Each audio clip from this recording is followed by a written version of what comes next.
তো এই যে দেখো, আজ এসছি মায়ের মন্দিরে পুজো দিতে। ঠিক আছে, মায়ের মন্দিরে পুজো দিতে এসছিলাম।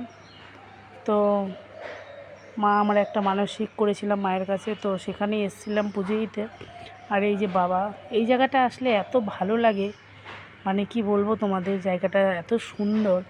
তোমরা যদি কোনো দিন আসো তাহলে অবশ্যই জানবে। আর বাবাই এখানে এসে তো নিজে খেয়ে টেয়ে নিজেই মুখ ধুচ্ছে।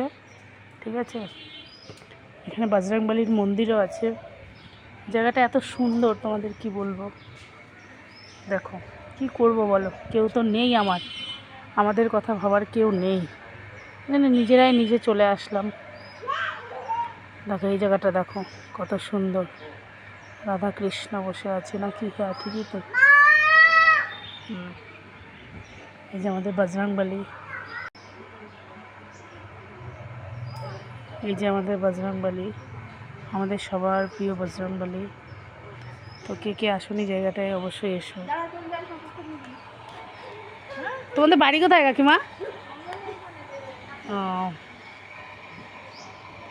তো এই যে, আর ওই যে রাধাকৃষ্ণ, হ্যাঁ রাধাকৃষ্ণই তো ওটা। দেখো কত সুন্দর জায়গাটা, তোমরা যা সেটাই দেখো। মেয়ে তো দুষ্টুমি করছে।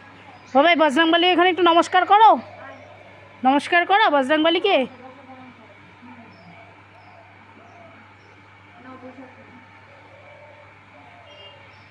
বজরংবলী তো খুবই সুন্দর জায়গাটা। কি করব বলো, যেখানে আসলে একটু শান্তি মেলে সেখানেই চলে এসেছি। কিছু করার নেই, কি করব বলো। কে ভাববে আমাদের কথা? মেয়েরা বিয়ের পরে পর হয়ে যায়, সেটা সবাই প্রমাণ করে দেয়।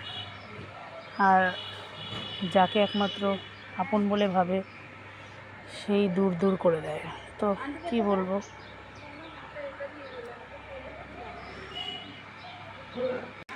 তো এই যে দেখো, পুজো দেওয়া হয়ে গেছে, তো এখন বাড়ি যাব। ঠিক আছে, আর মেয়ে তো এখানে খুব আনন্দে আছে। তো ঠিক আছে, টাটা। আজকের মেয়ে ব্লগটি কেমন লাগলো জানিও। ঠিক আছে, সবাই ভালো থেকো।